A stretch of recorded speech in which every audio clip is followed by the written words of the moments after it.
अब आइए आगे बढ़ते हैं। 24 की call, Modi versus all. Akhilesh Yadav का बीजेपी पर बड़ा हमला देखा गया है। जो 14 में आए थे वो 24 में चले जाएंगे, ये कहा कि यूपी की 80 सीटों की अहम भूमिका अखिलेश यादव ने कहा। ये बड़ी बात अखिलेश यादव ने कही है। एक तरफ मुंबई में इंडिया गठबंधन की बैठक और बीजेपी पर बड़ा हमला बोला समाजवादी पार्टी के अध्यक्ष अखिलेश यादव ने। जो 14 में आए थे वो 24 में चले जाएंगे, ये बात कही है। उन्होंने कहा कि यूपी की सभी 80 सीटों की अहम भूमिका है। देखिए, लोकसभा सीटों के लिहाज से सबसे बड़ा स्टेट है उत्तर प्रदेश, और ये कहा है कि सभी सीटों की अहम भूमिका रहेगी यूपी में।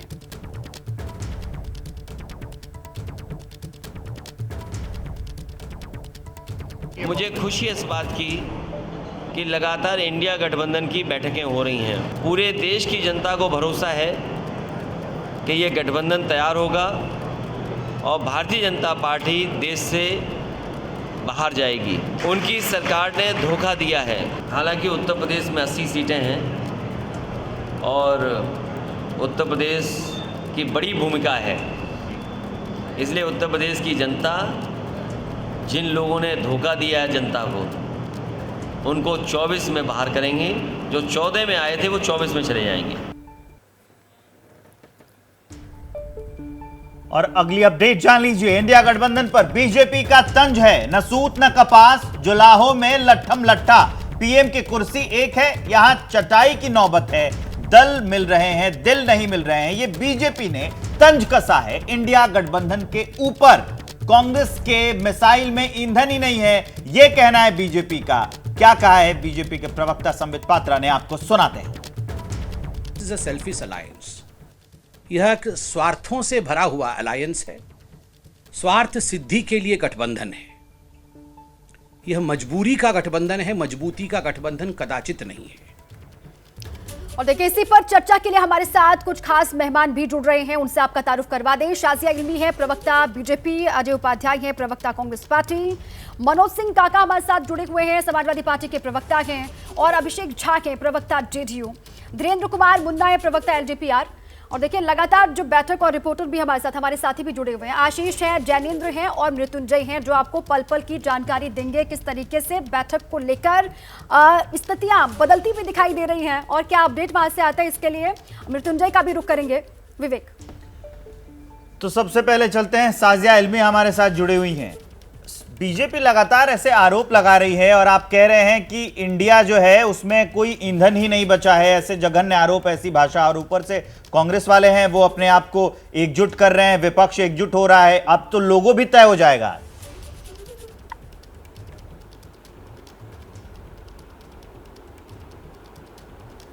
शाजिया जी, आपको मेरी आवाज आ रही है? ईंधन क्या है, आइडियोलॉजी क्या है, फलसफा क्या है देश में? जी जा रही है, मैं जवाब भी दे रही हूँ आपकी बात का। जी बताएं, पूरी करें। मेरी आवाज आ रही है?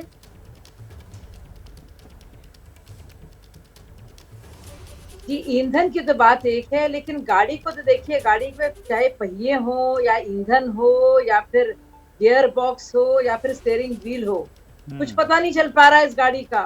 किस दिशा में जा रही है ये भी नहीं पता। क्या गाड़ी के सामने दिशा को आगे बढ़ने के लिए कोई मानचित्र है? और ये गाड़ी अगर के सबके में एक सवार कौन है, हम सफर कौन है, किसी को नहीं मालूम। ये गाड़ी कौन सी है, कहाँ जा रही है, कितने पहिए हैं, स्टीयरिंग व्हील है कि नहीं है। और अगर स्टीयरिंग व्हील मिल भी जाए तो स्टीयरिंग व्हील पर बैठने वाले तो ढेर सारे दावेदार हैं।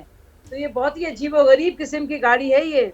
और मुझे लगता है अजय उपाध्याय जी जुड़े हुए कांग्रेस से, वो आपको जवाब दे देंगे। वाकई में मुद्दों की कमी, फलसफों की कमी। अजय उपाध्याय जी बताइए, आपकी गाड़ी किस तरह की है?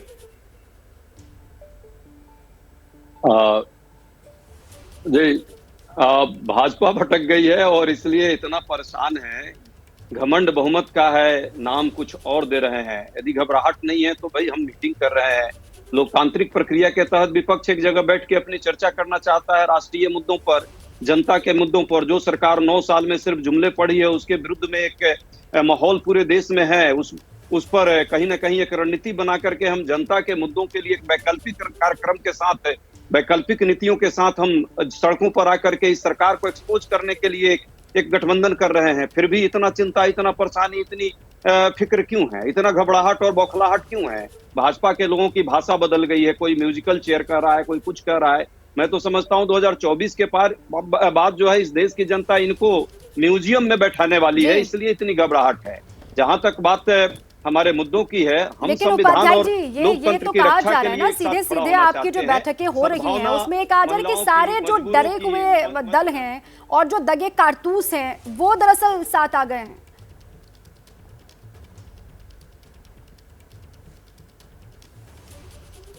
ममता जी डरी हुई हैं या कारतूस उनके खत्म हो गए हैं, तो मोदी जी से पूछिएगा तो समझ में आ जाएगा। नीतीश कुमार क्या है बिहार में सबको पता है। अरविंद केजरीवाल जी ने दिल्ली में 67 सीट लिया और 2 बार हराया इन्हीं भाजपाइयों को। एम.के. स्टालिन के बारे में चर्चा है और छत्तीसगढ़, मध्य प्रदेश और राजस्थान में कांग्रेस पार्टी स्पष्ट बहुमत के साथ आ जाएगी। और आप देखिएगा कि विधानसभा चुनाव के बाद कौन किसके कारतूस कितने हैं पूरा देश देख लेगा। मनोज काका जी हमारे साथ में अभी वो कारतूस ठीक है अजय जी, आपके पास लौटेंगे और शाजिया जी से इसका जवाब भी हम लेंगे। ठीक है किसका कारतूस चला। मनोज जी, ये जो बैठक आपकी दिल्ली मुंबई में चल रही है उसको लेकर तो कहा यह जा रहा है कि आपके गठबंधन का नेता कौन होगा, आपकी नीति क्या है, संयोजक कौन बनेगा, अभी तक लोगो नहीं आया। इसको लेकर तो बहुत सारे सवाल बैठकों पर बैठके तो आप कर रहे हैं, लेकिन इसका हल कुछ निकलता हुआ दिखाई नहीं दे रहा, ये बीजेपी कह रही है। दीपा, आज रक्षाबंधन का स्नेह का बहुत पर्व है और आप सभी को, आपके सभी दर्शकों को समाजवादी पार्टी की तरफ से मैं ढेर सारी शुभकामनाएं देता हूं। देखिए, ये भारतीय जनता पार्टी है। संबित को बस यही कहना चाहूंगा कि तेरे पैरों के नीचे जमीन नहीं, कमाल है तुम्हें फिर भी यकीन नहीं। और बेपनाह अंधेरों को मैं सुबह कैसे कहूँ, मैं इन नजारों का अंधा तमाशबीन नहीं। सुपवा तो सुपवा चलनियों बोला जिसमें 72 थे। ये गाँव में एक देशज एक कहावत है दीपा, आप भी जानती होंगे। वो भारतीय जनता पार्टी, हमारे राष्ट्रीय अध्यक्ष जी ने ठीक कहा कि आप जिस संकल्प के साथ आए 14 में, वो कोई संकल्प आपने पूरा नहीं करा। इन 10 सालों में, इन 9 सालों में आपने बेतहाशा जनता को जुर्म और जख्म दिए हैं। तो जुर्म के आधार पर जो जख्म आपने हिंदुस्तान के 140 करोड़ जनमानस को दिया है उत्तर प्रदेश समेत पूरे देश में, अब उसका लोग जवाब देंगे। अब ये लोग कर रहे हैं। अरे आपको समझना चाहिए, इंडिया के गठबंधन में तो सिर्फ 25 दल हैं और भारतीय जनता पार्टी के गठबंधन में दीपा, आप चूंकि एक जनवादी पत्रकार हैं और मैं जमीन से बात कर रहा हूं, ग्रामीण क्षेत्र से, 38 दल हैं और ऐसे दल हैं कि उनकी साजिया बहन उनके 10 दलों के 10 राष्ट्रीय अध्यक्षों तक का नाम नहीं बता सकती। आप इनसे पूछिए जरा। अभी साजिया जी आप इसका जवाब दीजिएगा। मनोज काका जो कह रहे हैं, ये जो पूछ रहे हैं साजिया जी, आप इसका जवाब जरूर दीजिएगा। काका जी एक सवाल छोटा सा और बता दीजिए, वक्त की भी पाबंदी होती, कितना लंबा बोलेंगे आप, फिर अपनी बात कह लीजिएगा। बस एक बात बता दीजिए कि समाजवादी पार्टी इन घटक दलों में कहां खड़ी है, उनकी क्या भूमिका है? नहीं, आपका बिल्कुल बुनियादी सवाल है। समाजवादी पार्टी इन घटक दलों में वही खड़ी है। आप जानते होंगे कि देश के सबसे बड़ा प्रांत 80 संसदीय दल का क्षेत्र समाजवादी पार्टी के पास है। समाजवादी पार्टी उत्तर प्रदेश की सबसे मजबूत विपक्ष है। समाजवादी पार्टी उत्तर प्रदेश में 4-4 बार सरकार रहेगी और भारतीय जनता पार्टी की इस देश में सरकार तभी है जब उत्तर प्रदेश में सबसे ज्यादा सांसद जीते हैं और अभी इनको हम घोषी उपचुनाव में हराने जा रहे हैं और उत्तर प्रदेश में समाजवादी पार्टी को सबसे कम सीटों पर ला देगी और भारतीय जनता पार्टी इस देश की सरकार से साजिया जी, जिस तरह से मनोज सिंह काका आरोप लगा रहे हैं, सबसे पहले तो आप घटक दलों के नाम ही बता दीजिए इनको कि इनका मुंह बंद हो जाए। आप देखिए, ये मोबाइल देखने लगी बहन, अरे कुछ याद हो तो बता दीजिए साजिया बहन। विकिपीडिया पर भी है तो मैं नाम पढ़ देती हूँ। सुन लीजिए मनोज जी, सुनिए पहले अब सवाल पूछे, जवाब भी सुन लीजिए। भारतीय समाज पार्टी है, चाहे श्रोमणी अकाली दल संयुक्त पार्टी है, चाहे रिपब्लिकन पार्टी है, ठावले जी की है, चाहे राष्ट्रीय समाज पक्ष है, तो आप खुद भी पढ़ सकते हैं भाई साहब। काका जी, इतना तो मोदी सरकार ने कर ही दिया है ना, और योगी सरकार ने, कि आपके पास अच्छा डिजिटल है, वाईफाई कनेक्शन है, तो आप पढ़ लीजिएगा जितने भी नाम योगी मोदी सरकार ने सिर्फ दुश्वारियां दी है। सबसे जरूरी बात, योगी और मोदी सरकार ने सिर्फ दुश्वारियां दी है, तकलीफें दी है, गुंडागर्दी बढ़ाई है, हिंदू मुसलमान करा। ठीक है, अपने अपने दावे हैं, एनडीए गठबंधन के अपने दावे और इंडिया गठबंधन के अपने दावे। शाजिया जी लौटेंगे आपके पास, मनोज काका अभी रहे हमारे साथ। ग्राउंड पर लिए चलते हैं, ग्राउंड पर क्या है हकीकत, किसका पलड़ा ज्यादा भारी दिखाई दे रहा है। मृत्युंजय हमारे साथ लगातार बने हुए हैं। मृत्युंजय, क्या अपडेट है इस आज की होने वाली बैठक को लेकर, और जरा बताइए कौन कौन वहां पर पहुंचा, किस तरीके से वहां पर बैठक को लेकर सुगबुगाहट आप देख पा रहे हैं? देखिए, मैं मुंबई एयरपोर्ट के अराइवल पर हूँ, T2 टर्मिनल पर, और यहाँ अब तक तमिलनाडु के मुख्यमंत्री M.K. स्टालिन आ चुके हैं और राम गोपाल यादव आए। उन्होंने अपनी बात की, जो उन्होंने बहुत महत्वपूर्ण बात यही की कि समाजवादी पार्टी पीएम पद के रेस में नहीं है, और मायावती पर टिप्पणी करते हुए कहा कि आप बेहतर समझ सकते हैं कि मायावती ऐसा क्यों कर रही हैं। तो ये महत्वपूर्ण बातें की। लेकिन आपको बता दें कि जो तस्वीर यहाँ पर देखने को मिल रही है बड़ी दिलचस्प है। जितने कार्यकर्ता उनके पसंदीदा, उनके नेता पीएम उम्मीदवार, चाहे वो समाजवादी पार्टी हो, वो अखिलेश यादव का नाम ले रही हैं, उनके कार्यकर्ता कांग्रेस के लोग राहुल गांधी का नाम ले रहे हैं, नीतीश, देश मांगे नीतीश के बैनर मुंबई में लगे हुए हैं, और उद्धव ठाकरे के लिए अलग शिवसेना के यहाँ के कार्यकर्ता उत्साहित हैं। तो तमाम नेता हैं, कार्यकर्ता हैं, वो अपने नेताओं को पीएम के रूप में देखना चाहते हैं। पहली बात आपको बता दें कि एक डेवलपमेंट हुई है। राहुल गांधी तिलक भवन जाएंगे, मुंबई एयरपोर्ट पर उतरने के बाद सीधे वो तिलक भवन जाएंगे। तिलक भवन को महाराष्ट्र कांग्रेस कमेटी का दफ्तर है दादर इलाके में, वहां 5 बजे वो मीडिया से बात करेंगे। पहले कांग्रेस के नेताओं के साथ एक बैठक करेंगे और फिर मीडिया से बात करेंगे। वहां पर कुछ एजेंडा के बारे में बातचीत हो सकती है। तो ये बहुत बड़ी डेवलपमेंट है। मैं जिस जगह पर मौजूद हूँ, यहाँ Nitish Kumar 8 number VIP gate से आने वाले हैं, या फिर यहाँ स्पष्ट हो जाएगा, और शाम को 4 बजे राहुल गांधी और सोनिया गांधी इसी गेट पर आएंगे। तो इस प्रकार से लगातार नेताओं के आने का सिलसिला जारी है। नजर बनाए रखिए। आशीष भी हमारे साथ जुड़े हुए हैं, आशीष के पास लिए चलते हैं। आशीष, एक बड़ा अहम मुद्दा है कि नाम, कार्यकर्ता चाहते हैं कि उनके नेता का नाम आगे आए, लेकिन सवाल यह भी है कि गठबंधन क्या चाहता है, गठबंधन किसका नाम आगे करेगा?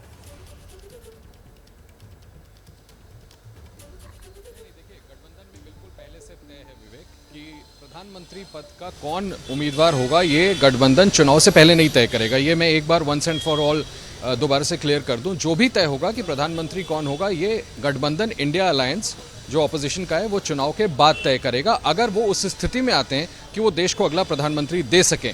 जो इंडिविजुअल पार्टीज है जो अपना स्टेक क्लेम कर रही हैं, वो कॉन्ट्रडिक्शन निश्चित तौर पर दिखाता है कि कहीं ना कहीं आपसी प्रतिस्पर्धा है, जिसको लेकर के आगे बहुत ज़्यादा मनमुटाव आ सकता है। उसको कैसे पाटेंगे, उन डिफरेंसेस को कैसे दूर करेंगे, ये बहुत बड़ी चुनौती इंडिया अलायंस के सामने निश्चित तौर पे देखने वाली बात होगी। अब से थोड़ी देर पहले मैंने ये सवाल पवन खेड़ा, जो कि कांग्रेस के मीडिया विभाग के चेयरमैन है, उनसे पूछा कि भाई आप पर हमला भी इस बात पर किया जा रहा है कि अब तो आम आदमी पार्टी भी कह रही है कि अरविंद केजरीवाल भी प्रधानमंत्री पद के लिए एक मजबूत दावेदार है, जिस पर उनका ये कहना था कि हमारे पास प्रधानमंत्री पद के काबिल बहुत सारे लोग हैं। बीजेपी बताए कि बीजेपी के पास आखिर प्रधानमंत्री मोदी को छोड़कर कोई और चेहरा है या नहीं है, और हमारे यहाँ हर पार्टी को इस बात की आज़ादी है कि वो अपने नेता को सामने रख सके। इसको लेकर के कोई विवाद नहीं होगा। विवाद होगा नहीं होगा ये उनका दावा जरूर है, लेकिन जैसा मैंने आपसे कहा कि एक बहुत बड़ा इशू रहने वाला है, जिसको कैसे सुलझाएंगे, डिफरेंसेस को कैसे साइड करेंगे, ये देखना बड़ा दिलचस्प होगा। लेकिन प्रधानमंत्री पद का चेहरा तो कम से कम चुनाव से पहले देना ही होगा। वक्त लगातार बीत रहा है, अब नेता कौन, नीति कौन, संयोजक कौन बनेगा, अभी लोगों भी कहा जा रहा है तैयार है, लेकिन अभी तक जारी हुआ नहीं है। बहुत सारे सवाल हैं। आप रहे हमारे साथ, और तमाम खास मेहमान भी लगातार बने हुए, इसी पर आपको पल पल की जानकारी हम देते रहेंगे। तो हम लगातार इस बात की चर्चा कर रहे हैं कि 24 की तो कॉल है और मोदी वर्सेस ऑल है, लेकिन इंडिया गठबंधन का नेता कौन है? मुंबई में विपक्ष के इंडिया गठबंधन की बैठक है, शीट शेयरिंग और संयोजक के नाम पर चर्चा होगी। बीजेपी ने विपक्ष पर हमला भी बोला है, इस पर हम लगातार चर्चा कर रहे हैं। सारे जो हमारे गेस्ट हैं स्पेशल, वो हमारे साथ बने हुए हैं। अभिषेक झा जेडीयू से प्रवक्ता हैं, और धीरेन्द्र कुमार मुन्ना जो हैं वो एलजेपी आर रामविलास से प्रवक्ता हैं। अब अभिषेक झा से कमेंट ले लेते हैं। अभिषेक झा, लगातार कहा जा रहा है नीतीश कुमार के समर्थन में पोस्टर भी लग रहे हैं, तो आप नीतीश कुमार को कहां सीधा पीएम फेस देखते हैं?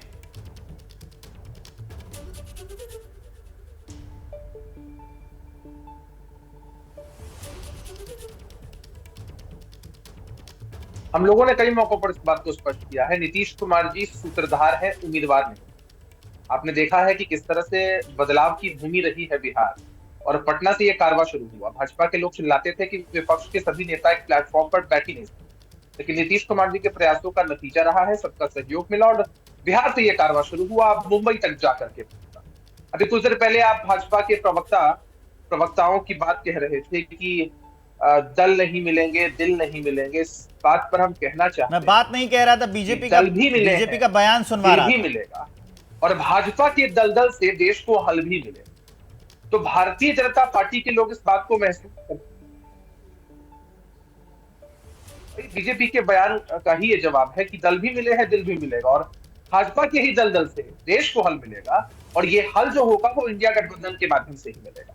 भारत के लोगों ने मन बना लिया है कि इंडिया गठबंधन के साथ जाना है, और चूंकि हम बुनियादी मुद्दों की चर्चा करते हैं, और ये तो अच्छी बात है ना कि हमारे गठबंधन में इतने सारे चेहरे मिले हैं, दिल भी मिले हैं, और जो है जल्द ही जो नेता होगा, जो चेहरा होगा, वो सबके सामने आ जाएगा। आप ये बात कह रहे हैं। धीरेन्द्र जी हमारे साथ बने हुए हैं, एलजेपीआर की तरफ से वो जुड़े हैं। धीरेन्द्र जी, देखिए ये तो कहा जा रहा है कि दल तो मिले हैं, इसीलिए वो साथ लगातार बैठकों में बैठ के भी कर रहे हैं। दिल पहले से ही मिल चुके हैं, नेता जो है वो जल्दी आप लोगों के सामने होगा। और तेजस्वी यादव तो कह रहे थे जो एमपी होगा वही पीएम बनेगा, और जो पीएम बनेगा इस बार वो गारंटी है कि वो ईमानदार होगा। सीधे आप पर निशाना था, सरकार पर निशाना। देखिए, आज जो बैठक हो रही है वो मुंगेरी लालों का हसीन सपने वाली बैठक है। जगह जगह कई राजधानियों में घूम रहे हैं, और हम अपने बिहार के मुख्यमंत्री जी की बात करते हैं। नीतीश कुमार जी आज रक्षाबंधन की छुट्टियों को रद्द करके और खुद छुट्टी मनाने के लिए ग्रैंड हयात मुंबई में बैठे हुए हैं। अरे अभी तो खुद उनको एमपी बनने का लाला है, और उसका उल्टा वो सोच रहे हैं पीएम बनने की। अभी तो खुद जगह नहीं तय कर पा रहे हैं कि मैं बिहार से लड़ूं कि फूलपुर से लड़ूं। तो ये सब तरह का लोग वो एक भ्रम कर रहे हैं। बिहार के मुख्यमंत्री जी को बिहार की चिंता नहीं है, अपने नैतिक कर्तव्यों का निर्वाह वो नहीं कर रहे हैं, लेकिन घूम घूम कर मोदी जी का विरोध करने के लिए उनके पास क्या विजन है, क्यों घूम रहे हैं, देश के लिए क्या करना चाहते हैं, आज तक किसी को नहीं बताया। आज तक पूरे बिहार में उनको समर्थन नहीं मिला, लेकिन पूरे देश से समर्थन मांग रहे हैं। और अभी दिखा रहे थे आप ही लोग कि ये देश मांगे, अपने कर्तव्यों की याद दिलाते नहीं है क्या? हमारे नेता और हम लोग सिर्फ उनको अपने कर्तव्यों की ही याद करवाते हैं, लेकिन वो सुने तब ना। ठीक है। इसी बीच तस्वीरें आ रही हैं, देखिए लगातार जो गठबंधन के तमाम दलों के प्रमुख चेहरे हैं वो पहुंच रहे हैं मुंबई। राहुल गांधी, सोनिया गांधी पहुंच चुके हैं। एयरपोर्ट की तस्वीर आपको दिखा रहे हैं, ये दिल्ली एयरपोर्ट की तस्वीर है। मुंबई पहुंचेंगे कुछ ही देर के बाद। वहां पर ममता बनर्जी पहले से ही पहुंच चुकी हैं, और भी अलग अलग दलों के जो बड़े चेहरे हैं जो लीड कर रहे हैं वो पहुंच चुके हैं मुंबई। और ये दिल्ली एयरपोर्ट की तस्वीर, भीतर जाते हुए राहुल गांधी और सोनिया गांधी कुछ ही देर के बाद मुंबई पहुंचेंगे, वो तस्वीरें भी सामने आएंगी। और हम आपको लगातार अपडेट बताते रहेंगे, चर्चा हमारी जारी रहेगी, आप सब हमारे साथ बने रहिए। और इस बीच एक बड़ी खबर आपको बता दें, इंडिया की बैठक का एजेंडा तैयार हो चुका है। एजेंडे में संयोजक पद का जिक्र नहीं है। 4 अहम मुद्दों पर बैठक में बात होगी। इंडिया के लोगों पर मुहर लगेगी। कोऑर्डिनेशन कमेटी का गठन होगा और 5 से 10 प्रवक्ताओं के नाम तय किए जाएंगे। मीडिया और सोशल मीडिया टीम बनेगी। 4 अहम मुद्दे जिन पर बैठक में बात होगी। एजेंडा क्या रहने वाला इस मीटिंग का, देखिए ये साफ है, सामने आ चुका है, वो आपको हम दिखा रहे हैं। जैनेंद्र बने हुए हैं हमारे साथ, वो इस खबर को विस्तार देंगे। जैनेंद्र, अभी भी संयोजक पद का जिक्र नहीं किया गया है, ये किस ओर इशारा है? कैसे कह दें कि इंडिया एक हो गई है? नहीं, देखिए विवेक, इंडिया को लेकर के गंभीरता से बात करनी होगी। निश्चित तौर पे ये तीसरी बैठक है और एकजुटता का संकल्प पटना में ही ले लिया गया था। संयोजक का जो सवाल है वो एक पेचीदा सवाल है, और गठबंधन के अंदर 2 राय है। एक वर्ग ये चाहता है कि गठबंधन को किसी संयोजक की जरूरत नहीं है, कलेक्टिव लीडरशिप में चुनाव लड़ना चाहिए। तो वही दूसरा वर्ग ये चाहता है कि संयोजक का पद होने से कामकाज के संचालन में सुविधा आएगी। तो ये बड़ी खबर सवाल यह है ना, कि संयोजक मुंबई को की नाम को बैठक का लेकर जो के अभी तक प्रस्तावित उसका जिक्र एजेंडा नहीं किया है, गया। बिल्कुल विवेक, प्रस्तावित एजेंडा जो है वो सोर्सेज के हवाले से हम तक पहुंच चुका है, जो हम दर्शकों को बता रहे हैं। और इस प्रस्तावित एजेंडे में संयोजक के नाम पर चर्चा जो है वो लिखित तौर पर नहीं जिक्र है इस बात का। हालांकि सूत्रों का कहना है कि अगर बैठक के अंदर कुछ नेता ये मांग करें कि संयोजक का पद भी पर भी डिस्कशन हो तो उसको भी एजेंडे में शामिल किया जा सकता है। लेकिन इसके अलावा बड़ी खबर यह है कि मुंबई की बैठक में पूरी एक बाकायदा रिसर्च टीम इंडिया गठबंधन की बनाई जाएगी। 5 से 10 प्रवक्ताओं के नाम तय होंगे। इसके अलावा मीडिया और सोशल मीडिया की टीम बनाई जाएगी, और साथ ही आने वाले दिनों में जो साझा कार्यक्रम होंगे उसकी पूरी रूपरेखा रख दी जाएगी। तो लोगों तय करने से बात शुरू होगी। और ठीक है आने वाले दिनों की संयोजक का नाम इस बैठक में भी तय नहीं होगा, ये कहा जा रहा है। महबूबा मुफ्ती मुंबई पहुंच चुकी हैं, ये देखिए बैठक शामिल होने के लिए बैठक में महबूबा मुफ्ती पहुंच चुकी है मुंबई, बात करने की उनसे कोशिश जीतेगा इंडिया। जीतेगा इंडिया, जीतेगा इंडिया, जीतेगा इंडिया। इस बार ये नारा भी दिया जा रहा है इंडिया गठबंधन की तरफ से कि जुड़ेगा इंडिया और जीतेगा इंडिया। वही दोहराती हुई महबूबा मुफ्ती आपको दिखाई दे रही है, विक्ट्री का साइन, वी का साइन और जीतेगा इंडिया, भारत जीतेगा इंडिया कहती भी सुनाई दे रही है। जुड़ेगा भारत और जीतेगा इंडिया, इसी नारे के साथ तमाम जो बड़े नेता पहुंच रहे हैं मुंबई, वो ये कहते हुए सुनाई दे रहे हैं कि जुड़ेगा भारत और जीतेगा इंडिया। महबूबा मुफ्ती पहुंच चुकी है मुंबई बैठक में शामिल होने के लिए। एक्सक्लूसिव तस्वीर आपको हम दिखा रहे हैं। लगातार तमाम दलों के बड़े चेहरे आपको नजर आ रहे हैं। Thank you so much. मैंने कहा जुड़ेगा भारत, जीतेगा इंडिया।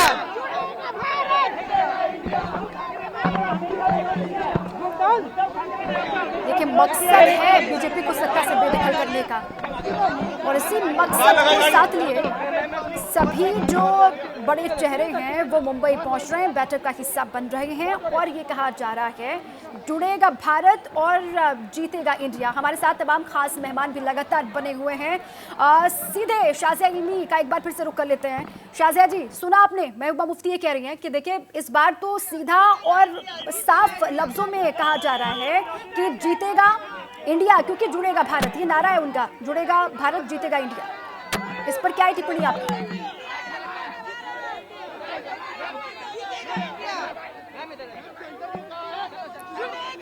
जी वाकई में सोचने वाली बात है ये। महबूबा मुफ्ती वहाँ पे हैं, पहुंची हुई हैं, वो भारत को जोड़ने की बात कर रही हैं। वही महबूबा मुफ्ती जिन्होंने आर्टिकल 370 के खिलाफ कितनी आवाज उठाई थी और कहा था कि ये गलत हुआ है। और अब आप सोचिए इसको लेकर महबूबा मुफ्ती की मौजूदगी, और अब देखना है कि उमर अब्दुल्ला की मौजूदगी होगी कि नहीं होगी, उनकी उपस्थिति में बाकी पार्टियों की क्या राय होगी आर्टिकल 370 के हटाने को, के एब्रोगेशन को लेकर। ये भी जानना जरूरी है कि वाकई में इंडिया के खिलाफ बात करने वाले लोग, आर्टिकल 370 को बाकायदा मुखालफत करने वाले लोग, उसके साथ बाकी पार्टियों को क्या समन्वय रहेगा और इसको लेकर क्या कॉमन मिनिमम प्रोग्राम बन सकता है। जिस तरह की सोच महबूबा मुफ्ती की रही है, जिन्होंने जमकर मुखालफत की है आर्टिकल 370 को खत्म करने पर, हटाए जाने पर, तो उसके बारे में बाकी इंडिया के इनके जो अलायंस पार्टनर्स हैं उनका क्या कहना है, ये सवाल तो उसका जवाब तो वही देंगे। अजय उपाध्याय जी हमारे साथ जुड़े हुए हैं। अजय जी, एक बात बताइए कि अब की बार के एजेंडे में भी संयोजक का नाम नहीं तय किया गया है और आपको जो बीजेपी मुख्य तौर पर घेर रही है वो इसी बात पर घेर रही है कि आप जो सब दल एक साथ आ तो गए हैं लेकिन कोऑर्डिनेशन नहीं दिख रहा है।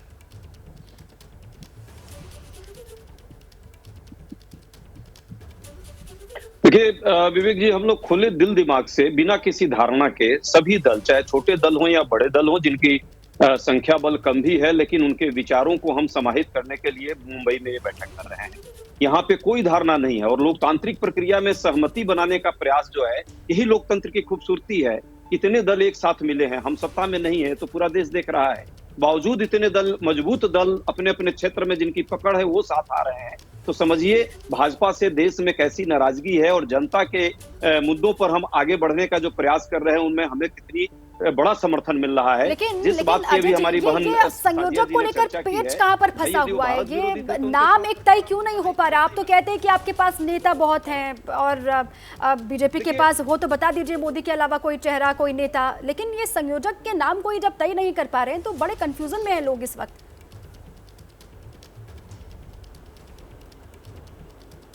दीपा जी, कोई कंफ्यूजन नहीं है, सभी दल बैठकर ही आपस में ये सारी चर्चा, कोई प्रीकंसीव नोशन से वहां नहीं जा रहा है और उन्हीं लोगों ने एजेंडा तय किया है, सबने मिलकर तय किया है। तो यहाँ किसी हमारे दल के अंदर कंफ्यूजन नहीं है। मीडिया के कुछ साथी में कंफ्यूजन हो सकता है, भाजपा में जो घबराहट है उनको कुछ कंफ्यूजन हो सकता है, भाजपा के जो कुछ गुट हैं चाचा भतीजे वाले उनको दिक्कत हो सकती है, हमको कोई दिक्कत नहीं है, हम सब अभी भी तय नहीं होगा। ये पेच कहां पर फंसा हुआ है? आपस में कोऑर्डिनेशन है, कोऑर्डिनेशन कमेटी। ठीक है अजय जी, मनोज काका साहब। दीपा सवाल संयोजक का नहीं है, सवाल इस देश के 140 करोड़ लोगों के जनमानस का है कि उनके जीवन में क्या दुश्वारियां हैं। ये आज गंभीर सवाल है जब हम चर्चा कर रहे हैं कि अच्छे दिन के नाम पर 400 का सिलेंडर 1200 का हो गया, अच्छे दिन के नाम पर कि 2 करोड़ रोजगार हर साल देंगे, और 7-8 साल के बाद उसी सरकार ने अपने सदन में आधिकारिक बयान दिया कि विगत 8 सालों में हम केवल 7,31,000 रोजगार दे पाए हैं। जो नरेंद्र मोदी जी मनोज कहते काका थे जी, कि रुपया का गिरना देश की प्रतिष्ठा गिरती है, अब रुपया 82 रुपए। मनोज काका जी, ये जो आप बात कहते हैं, ये आरोप लगाते हैं, ये आपका हक है विपक्ष में होने के नाते, लेकिन एक छोटा सा सवाल मुझे बस बता दीजिएगा कि ये बात आप जनता को क्यों नहीं समझा पाते हैं कि वो वोट नहीं देती, आपको चुनती नहीं है? देखिए विवेक, बिल्कुल सही बात है आपकी, और ये जनता इस बात को समझती है। इसके लिए आपको 2019 के जो चुनाव का परिणाम है उसके आंकड़ों पे जाना चाहिए। भारतीय जनता पार्टी ने पूरे देश में वोट प्रतिशत सिर्फ 32% वोट पा करके इस देश के सत्ता में है, और 68% विपक्ष के लोग पा करके देश के बिल्कुल सत्ता ठीक है में काका साहब। देखिए 14 के बाद तो 19 का चुनाव, 22 का चुनाव, बहुत सारे चुनाव हो गए और जनता ने किसको चुना वो सबके सामने है। अभिषेक जी, कहाँ पर पेच फंसा हुआ है? देखिए आप संयोजक का नाम नहीं तय कर पा रहे हैं, नेता कौन होगा ये तो बहुत दूर की बात हो जाती है। अभिषेक जी, और सारे प्रत्याशियों के भी नाम आपको ये भी नहीं पता कि भारतीय जनता पार्टी ने शाहजा जी प्लीज रुकिए जरा, अभिषेक जी से ये सवाल था। हमारे लिए ज्यादा इम्पोर्टेंट है कि देश के चुनाव मुद्दों पर आधारित होकर रहता है और एजेंडे से तय होंगे ही होंगे ना। पता है कि नहीं कि नरेंद्र मोदी जी ने जो रुपए कर दिया। मनोज जी रुकिए प्लीज, अभिषेक जी को बोलने दीजिए। मनोज जी आपकी बात आ गई सर। जी मैं अपनी बात जरा कह लूं। हाँ, हमारे लिए सबसे इम्पोर्टेंट ये है कि देश के आम चुनाव देश के मुद्दों पर आधारित होकर लड़े। देश के आम चुनाव देश के मुद्दों पर आधारित होकर लड़े जाए। संयोजक कब बनना है नहीं बनना ये सभी पार्टियां मिल करते हैं। अभी तो आधिकारिक जो एजेंडे हैं वो बैठक में आएंगे। अभी तो कयासों के हिसाब से लोग अपनी अपनी बातों को कह रहे हैं। मोदी वर्सेस मुद्दा पर ये चुनाव होना है और जिस भी दल से आप बात करें, हर दल के नेताओं कार्यकर्ताओं की इच्छा होती है कि उनके नेता सर्वोच्च पद तक जाए। लेकिन अगर आप आधिकारिक स्टैंड किसी भी दल का पूछेंगे तो आपको यही मालूम पड़ेगा कि हर दल के लोग यही कह रहे हैं कि कोई भी दल अपने व्यक्तिगत लाभ या उनको सिर्फ लाभ मिले इस नियत से आगे नहीं बढ़ रहा है। एक बड़े लक्ष्य की प्राप्ति के लिए इंडिया रूपी गठबंधन का निर्माण हुआ है और इस इंडिया को ये लोग लाख घमंडिया कह लें या ईस्ट इंडिया का धीरेन्द्र कुमार मुन्ना 3 से इसकी तुलना करें, लेकिन ये इंडिया हर भारतवासी के देश के दिल में बसता है। धीरेन्द्र कुमार मुन्ना हमारे साथ जुड़े होते हैं। धीरेन्द्र जी, आप अपने आप को कहां देखते हैं? हम अपने आप देख रहे हैं बिहार के लोगों के साथ 13 करोड़, हम देख रहे हैं 140 करोड़ भारत के लोगों के साथ। हम अपने आप को देख रहे हैं भारत आज चांद पे पहुंच रहा है, अर्थव्यवस्था मजबूत हो रहा है। एलजेपी-आर अपने आप को कहां देखती है? एलजेपी-आर जो है लोक जनशक्ति पार्टी रामविलास, वो अपने आप को कहां देखती है? आखिरी कमेंट जल्दी से, वक्त कम है। अरे धीरेन्द्र जी, मैं के साथ दिख रहा है ये मैंने तो यही कहा, हम लोग देश के साथ हैं, चाचा भतीजा के साथ तो आप लालू प्रसाद जी के साथ दिख रहे हैं। हम लोग यहाँ वो बात रही है, एनडीए में बिल्कुल एक नेता, नियत साफ, नेतृत्व मजबूत, इसी के आधार पर हम बढ़ रहे हैं। एनडीए का नेतृत्व मजबूत है, लेकिन नेतृत्व क्या है इंडिया का सवाल तो इसी को लेकर है। अब कोई बड़ा फैसला निकल करके सामने आता है, कोई डेवलपमेंट होता है, उस पर लगातार हमारी नजर है। बहुत शुक्रिया आप सभी काम से जुड़ने के लिए और चर्चा का हिस्सा बनने के लिए।